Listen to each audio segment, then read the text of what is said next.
বর্তমান অবস্থা থেকে আমাদের কিভাবে রক্ষা পাওয়া যায়, কিভাবে আমাদের নেতৃত্ব এবং সারা দেশের আওয়ামী লীগ পরিবার এবং সাধারণ মানুষ কিভাবে নির্যাতিত হইতেছে, একটা দেশের রাষ্ট্রনায়ক সহ দেশের সকল পর্যায়ের মানুষকে কিভাবে ক্ষতিগ্রস্ত করতেছে, এটা আমরা যারা আওয়ামী লীগ পরিবার আছি সবাই এটা দিন এবং রাত্রে 24 ঘন্টার সকল কিছু সবার মধ্যে অবগত আছি। এর থেকে রক্ষা পাওয়ার যেটা পথ, আমাদের কয়েক ভাই বলছে যে গুজব, মিথ্যাচারণ, এগুলো আপনি একটু খেয়াল রাখবেন।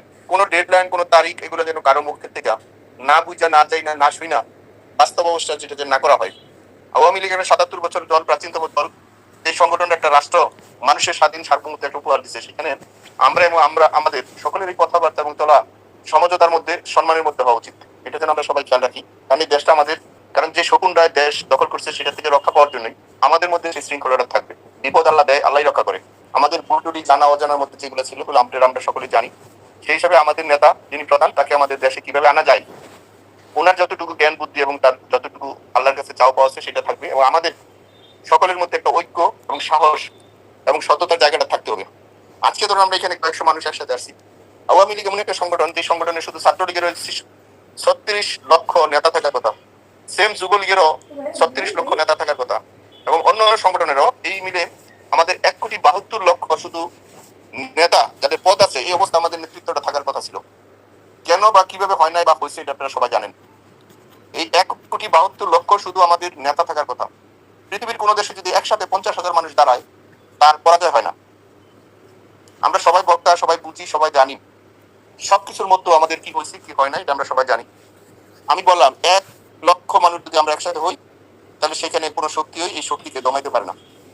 এই 1,72,00,000 মধ্যে আমি একজন সমর্থক, আমি কোনো কমিটির সদস্য না, আমি একজন সমর্থক হিসেবে আছি। শেষে অনুরোধ করবো, আপনারা বা অন্যরা অনেকেই পদে আছেন বা পদের সমর্থক আছেন, যার যার ওয়ার্ডটা, আমি আবারও বলছি 64,000 ওয়ার্ড আছে, যার যার ওয়ার্ডটা যদি আমরা নিজেরা ওইখানে অবস্থান করতে পারি, নিজেরা ওয়ার্ডটা যদি গুছাইতে পারি, নিজেরা যদি নিজেদের ওয়ার্ডটার মধ্যে মানুষের সাথে সম্পর্ক তৈরি করতে পারি, তাহলে আমরা সবাই বাড়িতে ঘুমাইতে পারি। তত দুঃখের বিষয়, আমরা সবাই কেন্দ্রীয় এবং আন্তর্জাতিক নেতা হয়েছি, আমাদের নিজের ওয়ার্ডের কেউ খবর জানি না। আমি একটু বাস্তব মানুষ, আমি অনেক কিছু বলে ফেলাই। আমরা আমাদের নিজের ওয়ার্ডটা কেউ গুছাইতে পারি না। আমার ওয়ার্ডে তো কিন্তু আপনাকে অবস্থান করে দেবে না, বা আপনার ওয়ার্ডেও কিন্তু আমি অবস্থান করে দেবো না। ওইখানে পক্ষের লোক থাক, বিপক্ষের লোক থাক, যার যার ভোট সেন্টার বা যার যার ওয়ার্ড যদি আমরা নিজের অবস্থান করতে পারি, তাহলে সারা দেশে আমাদের একটা অবস্থান হয়ে যাবে। পৃথিবীর কোনো শক্তিকে কিন্তু আমাদের বাড়ির মধ্যে গুছাই দিবে না। সেই হিসেবে আমি বলছি, যেটা আমাদের নেতার কাজ, উনি এটা করছেন, আমাদের যে কাজটা সেটা আমরা করবো। সেই জন্য প্রথম সবাই একটা ওয়াদা করেন, যার যার ওয়ার্ড, যার যার সেন্টারটা আমরা নিজের অবস্থান তৈরি করি। যার সাথে আলোচনা করে, যার সাথে পরামর্শ করলে, যার সাথে নিগোসিয়েশন করলে আমি আমার ওয়ার্ডে থাকতে পারবো, আমরা সেই অবস্থানটা তৈরি করি। আমাদের নেতার পক্ষে 24 ঘন্টা হয়তো সময় পাওয়া যাবে। ওই 1 মাস, 2 মাস, 1 সপ্তাহ, 3 দিন আগে, 10 দিন আগে সেগুলা গল্প করে লাভ নেই। 24 ঘন্টা সময় পাবো। 24 ঘন্টায় যে যেখানে আছি, যার যার অবস্থান থেকে সেখানে যে জায়গায় যেই মুহূর্তে যেভাবে বলবে, আমরা সেই জায়গায় আমাদের মানুষগুলাকে, গণতন্ত্রকে রক্ষার স্বার্থে এবং আমাদের মানচিত্র, আমাদের প্রিয় জন্মভূমির জন্য, যে সময় যে জায়গায় যে অবস্থানে সন্ত্রাস থেকে আমরা যেন মুক্তি পাই। এই যে দখলদার, এই যে আজকে একজন মায়ের কোলে শিশু যেভাবে নিরাপদ থাকার কথা ছিল, সেই জায়গাটা কিন্তু নিরাপদ নাই। যেখানে ছোট ছোট মাসুম বাচ্চা নিরাপদ নাই, তাহলে সেখানে যুবক, তরুণরা, বৃদ্ধরা, আমার বাচ্চা ছাড়া, আমার ভাই বোনেরা কেউ নিরাপদ নাই। সেই জন্যই আমাদের সাথে, আমি আপনাদেরকে বিনয়ের সাথে বলি, যারা আজকে এখানে আলোচনা শুনছেন, অন্তত আপনাদের কাছে অন্তত অনুভূতিটা আসুক, নিজের ওয়ার্ডে নিজের জায়গাটা নিজে কিভাবে রক্ষা করতে পারি। সেই জন্যই মানুষের সাথে সম্পর্কের বিকল্প কিছু নাই। শত্রু থাকবে, অপরাধীরা থাকবে, কিভাবে আমাদের টিমটা, আমরা আওয়ামী লীগ পরিবার, আমরা যেন একসাথে থাকতে পারি। এটা আমাদের দেশ, আমাদের প্রিয় শ্রদ্ধেয় নেতা যিনি আমাদের জাতির পিতা, এটা আমাদেরকে দিয়ে গেছেন 30 লক্ষ রক্তের শহীদের বিনিময়। এই মানচিত্র কুকুর সুগুনে খাবে, এটা কোনোভাবে কেউ মেনে নিতে পারবে না। আজকে চোরের বিচার হচ্ছে না, আজকে খুনিদের বিচার হচ্ছে না, আজকে যারা দর্শন করছে তাদের বিচার হচ্ছে না, অথচ আওয়ামী লীগ এবং আমাদের নামে মিথ্যা মামলা, শত শত মামলা দিয়ে রাখছে আমাদেরকে। আমরা দেশের বাইরে ছিলাম, চিকিৎসার মধ্যে ছিলাম, সেখানে আমাদেরকে বিভিন্ন 302 মৃত্যুদণ্ডর যেগুলো হয় সেই সব মামলা দিয়ে রাখছে। সারা দেশে আওয়ামী লীগ পরিবার প্রত্যেকটা ওয়ার্ড থেকে শুরু করে এই 64,000 এলাকায় কিন্তু মানুষকে সবার এখানে আসামি করছে। সেই হিসাবে আমি একটু অনুরোধ করবো, আপনারা যার যার ওয়ার্ডে একটা অবস্থান নেবেন। আমাদের এখানে নেতৃপক্ষ থেকে একটা ডিসিশন আসবে, আমরা যেন 24 ঘন্টায় আমাদের অবস্থানটা করতে পারি।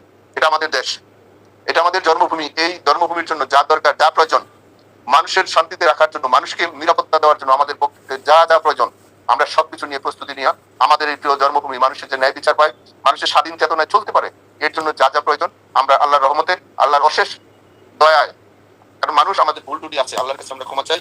আমাদের সারা পৃথিবীর সাথে যে বন্ধুত্ব যেসব জায়গায় নষ্ট হয়েছিল, সেগুলো পরিপূর্ণতা করি আমরা একসাথে আমাদের পুরো দেশের মানুষকে নিয়ে আমরা নিরাপদে থাকতে চাই। যেটা আমরা আগে ছিলাম, আমাদের তার চেয়ে ভালোভাবে আমরা যেন থাকতে পারি, সেই পরিবেশটা আমরা করার জন্য আমরা চেষ্টা করছি। আমাদের লিডারও সেটা করছে। আমার বিশ্বাস আপনারা এটা উপলব্ধি করছেন। আপনারা নিজেরা সেই কাজটার জন্য করার জন্য প্রস্তুতি নিচ্ছেন। তো আপনাদেরকে জানাই, আমি আবার বলছি, বড় নেতা অনেক দেখছেন, বড় পদল অনেক দেখছেন, কিন্তু এই সর্বশেষ আপনাদের মাঠ পর্যায়ে কর্মীদের কাছে কিন্তু এখন যাচ্ছে। মাঠ পর্যায়ে কর্মীকে অমূল্যায়ন করলে, মাঠ পর্যায়ে কর্মীদের নেতৃত্বের মধ্যে শ্রদ্ধাশীল না থাকলে কত বড় ধাক্কা এবং কত বড় অপমানিত হয়, সেটা যারা যে 5ই আগস্টে যদি আমরা শিক্ষা না নিয়ে থাকি, তাহলে কেউ মৃত্যুর পরে শিক্ষা নিবে না। সেই জন্য আপনারা এই যে রমজান মাস রোজা থেকে, আমি জানি কেউ বাড়িতে থাকতে পারে না, কেউ ঘরে থাকতে পারে না, বিশেষ করে আমাদের গাজীপুরে লক্ষ লক্ষ মানুষকে বাড়িঘর ছাড়া করে রাখছে। লক্ষ লক্ষ মানুষ, নারী পুরুষ, তারা বাড়িতে থাকতে পারে না। এটা কোন দেশ, কোন শাসন ব্যবস্থা? আজকে যারা কি অবস্থা এটা করছে, যারা যেই জায়গায় পাচ্ছে 302 এর মার্ডার কেসের আসামি করে রাখছে। একজন পুরুষ মানুষ আমাদের গাজীপুরে, আমাদের সমর্থক, আমাদের একেবারে মাটির মানুষগুলো, সাধারণ মানুষগুলো তাদেরকে ঘরে থাকতে দিচ্ছে না। সেই হিসাবে আমাদের ঐক্য হওয়া প্রয়োজন। আমরা যেন আদর্শের ঐক্যটা হই। আমরা একজন সমর্থক থাকি, বড় পদ দিয়ে কিছু আসে যায় না। আমরা সমর্থক থেকে আমরা এই কাজটা করি, আমাদের এই জন্মভূমিটা যেন আরো অপবিত্র না হয়। এর জন্য আপনাদের কাছে সহযোগিতা চাই। আপনারা আমাদের জন্য দোয়া করবেন, আমরা করবো। এই কষ্ট থেকে অবশ্যই অবশ্যই অবশ্যই আল্লাহ আমাদের মুক্ত করবে, এবং আমরা দেশবাসীকে নিয়ে, সবাইকে নিয়ে একসাথে আমরা কাজ করবো। এবং আমাদের নেতা দিয়া আমাদের ভবিষ্যৎ প্রজন্মরা যেন সবাই মিলে, আমরা কারো প্রতি প্রতিপক্ষ করতে চাই না, কারো হিংসাত্ব করতে চাই না, কিন্তু জন্মভূমি সবাইকে নিয়ে আমরা একসাথে থাকতে চাই। আমরা সবাই একসাথে থাকতে চাই, এটা আমাদের জন্মভূমি। এর জন্য যা প্রয়োজন আমাদের জায়গা থেকে আসল সময়, আসল টাইমে আপনারা জানবেন, আপনাদের 24 ঘন্টা আগে বলে দেওয়া হইব। যার যার অবস্থান থেকে যেখানে যে অবস্থায় যা বলবে সেটা দয়া করে আপনারা একটু পালন করবেন। এবং আপনারা খুব দ্রুতই একটা ডিসিশন পাবেন। কিন্তু আমি বলি, কেউ ফেক, কেউ মিথ্যা দিয়া কোনো ডেডলাইন যেন কিছু না করা হয়। সময় পরিস্থিতি আপনাকে বলে দিবে কখন কি করতে হবে।